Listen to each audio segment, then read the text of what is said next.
মিলাদুন নবী আসমানেও চলে, জমিনেও চলে। সুবহানাল্লাহ। আসমানে চলে কিনা?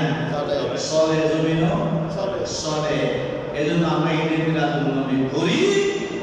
যত প্রকারের অসত্য অসঙ্গতপূর্ণ কথা সবগুলো বাতিল করে ফেরাই বলে পরে করে বলে না, কথা শোনার সুযোগ নাই।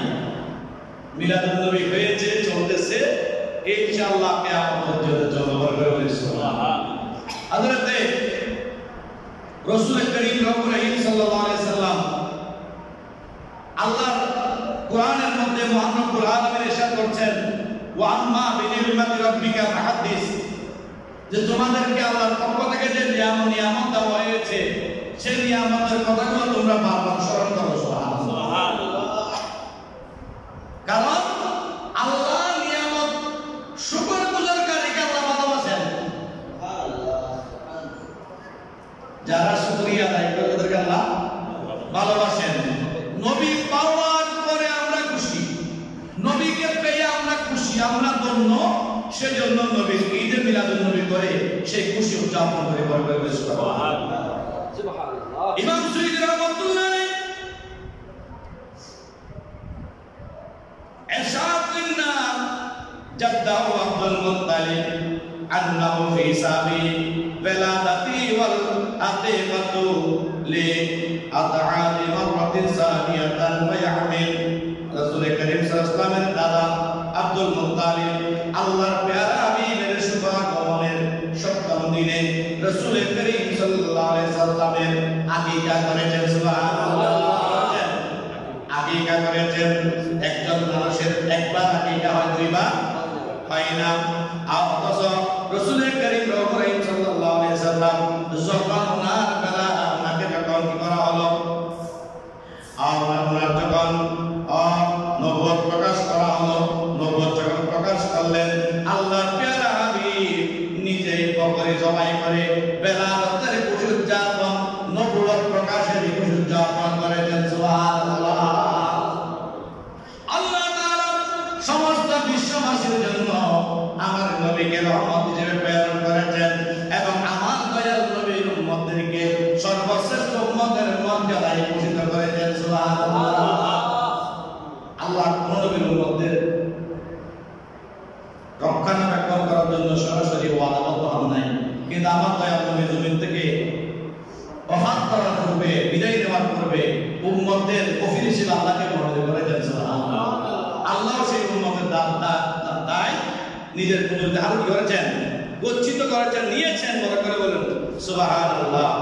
রাসূল করিম সাল্লাল্লাহু আলাইহি ওয়াসাল্লাম সহিহ বুখারী শরীফে উল্লেখ রয়েছে, ফালাম্মা মাতা আবু লাহাব উরিয়াহু বা'দু আহলিহি বিশাররিন হিবাতি ক্বালা লাহু মাযা লাকিতা ক্বালা আবু লাহাব লাম আলকা বা'দাকুম গায়রা আন্নী সুকিতু ফি হাযিহি বিআতাকাতি সুওয়াইবাতা।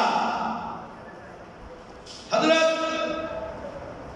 রাসূল পাক সাল্লাল্লাহু আলাইহি ওয়াসাল্লাম যে জমিনে তশরীফ এনেছেন, এর খুশিতে আবু লাহাব একটি কাজ করেছিলেন। আপনারা প্রত্যেকে জানেনকে বলে তারা আবু লাহাবের মিলাদ নবী করে কথা লাগে নাউজুবিল্লাহ। আবু লাহাব আমার নবীর চাচা। যখন আমার দয়াল নবীর আগমন হলো, সুয়াইবা নামে একজন দাসী ছিল, সুয়াইবা। তো সুয়াইবা গিয়ে বলতেছে, আবু লাহাব তুমি তো এখনো খবর পাও নাই, তোমার জন্য একটা মজার খবর আছে। বলে কি? তোমার ভাই আব্দুল্লাহর ঘরে একটা ফুটফুটে সন্তান জমিনে তশরীফ এনেছে। আবু লাহাব কি জানে সেটা তো হবে এটা? এটা জানতে ভাই হয়েছে। তো ভাই পুতের খুশিতে আবু লাহাব বলে, যান তোমাকে মুক্তি করে দেব আজকে থেকে, তোমাকে আর দাসী হিসেবে কাজ করতে হবে না। তো আবু লাহাব মারা যাওয়ার পরে হযরত রাসূল করিম সাল্লাল্লাহু আলাইহি ওয়াসাল্লামের বেলাতে খুশি হয়ে যে সুয়াইবাকে মুক্তি দিয়েছিলেন, উনি মারা যাওয়ার পরে হযরত আব্বাস রাদিয়াল্লাহু তাআলা স্বপ্নে দেখতেছেন আবু লাহাবের সাথে স্বপ্নে কথা হচ্ছে। বলে, আবু লাহাব তুমি কেমন আছো?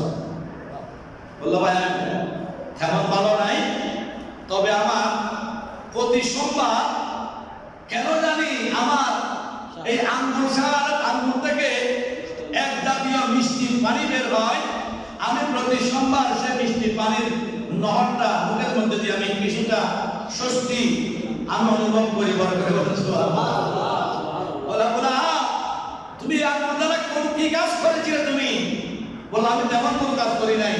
আমি বাইকুতের জন্মে খুশি হয়ে সুহাইবাকে বলছিলাম তুমি আজকে থেকে কি তোমাকে মুক্তি করে দিলাম। বড় করে বলেন সুবহানাল্লাহ।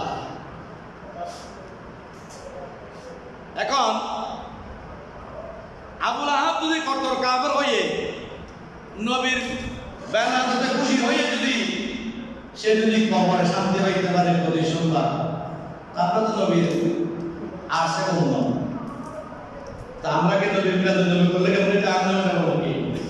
বড় বড় অনেক বুজুর্গরা বলতেছে গানের মধ্যে ওদের মিলাদুন নবী করার আগে এই ওয়াজটি শুনে নেন।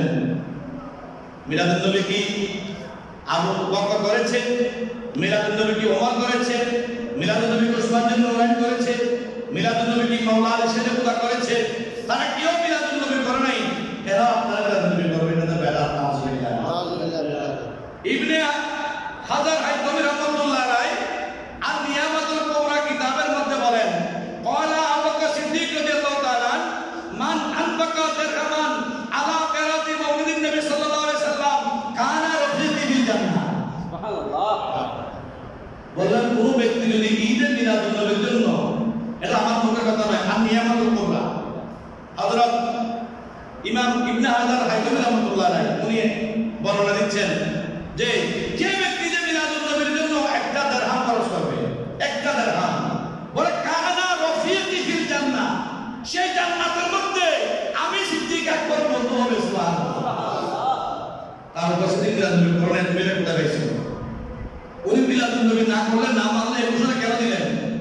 সাইয়েদনা ফারুক আযম রাদিয়াল্লাহু তাআলা ইরশাদ করতেছেন যে মান হাত্তাবা মাওলিদিন নবী সাল্লাল্লাহু আলাইহি সাল্লাম ফাকাদ আহইয়াল ইসলাম, যে ব্যক্তি ঈদের মিলাদুন নবীকে তাজিম করলো, সম্মান করলো, ইজ্জত করলো, ওই ব্যক্তি যারা ইসলামকে জীবিত করে ফেললো। সুবহানাল্লাহ। যার মাধ্যমে ইসলাম পেয়েছি ওনার মওলুদকে যদি কেউ তাজিম ইজ্জত করে, ইসলাম এমনি জীবিত হয়ে যাবে, ঠিক না? আসলে মানুষ বুঝে না কি করে মানুষের এই নলেজের মধ্যে বিভিন্ন প্রকারের বিভ্রান্তি কথাগুলো প্রকাশ করে। আমি জানি না ঈদের মিলাদুন নবী এবং সিরাতুন নবী এটা আমরা দুটোটাই আমরা মানি। আমরা সিরাতুন নবীও মানি। সিরাত শব্দের অর্থ হচ্ছে নবীর জীবনী। আমার নবীর একটা যুদ্ধ, একটা সিরাত। আমার নবীর সারা জীবনটাই সিরাত। সুবহানাল্লাহ।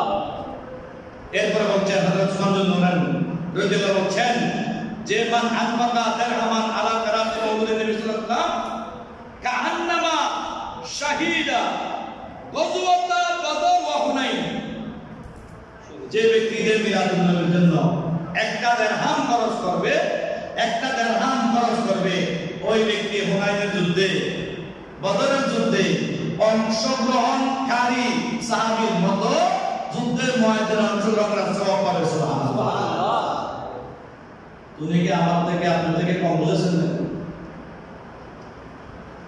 এরপর হযরত মাওলানা আলী শেরপুরা বলেন যে মান আযযামা মাউলিদিন নবী সাল্লাল্লাহু আলাইহি ওয়াসাল্লাম কানা ওয়া কানা সাবান লিকারাতিহি লা ইয়াখরুজু মিনাদ দুনিয়া ইল্লা বিল ঈমান ওয়া ইয়াদখুলুল জান্নাতা বিগাইরি হিসাব। যে ব্যক্তি ঈদের মিলাদুন নবী সাল্লাল্লাহু আলাইহি ওয়াসাল্লামকে সম্মান করলো, ইজ্জত তাজিম করলো, ওই ব্যক্তি তো ঈমানদার হয়ে হলো, ওই ব্যক্তি জমিন থেকে যাওয়ার সময় বেঈমান হয়ে যাবে না, ঈমান অবস্থায়, ঈমানদার অবস্থায় জমিন থেকে সে ইন্তেকাল করবে। সুবহানাল্লাহ। শুধু ঈমানদার অবস্থায় যাবে সেটা নয়, বলছেন ওনাকে বেগাইরি হিসাব, কোনো হিসাব নিকাশ দিতে হবে না, জান্নাতে প্রবেশ করবে।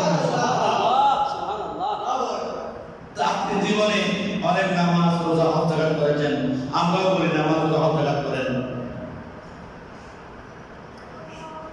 ভাই জামান আরেকজন বলতেছে ভাই যেটা মনে হয় সেটা করে, নামাজ কাজা করবেন, এই কথার সাথে কোনো মিল আছে? নামাজের সাথে যা মনে হয় তা করতে নামাজ আদান করতে যা মনে তা মানে কি চুরি ডাকাতি রাজধানী জেনা বদমাশি এই ধরনের নামাজকে আদায় নামাজ আদায় আপনি দিলা করলেন না সোয়া করলেন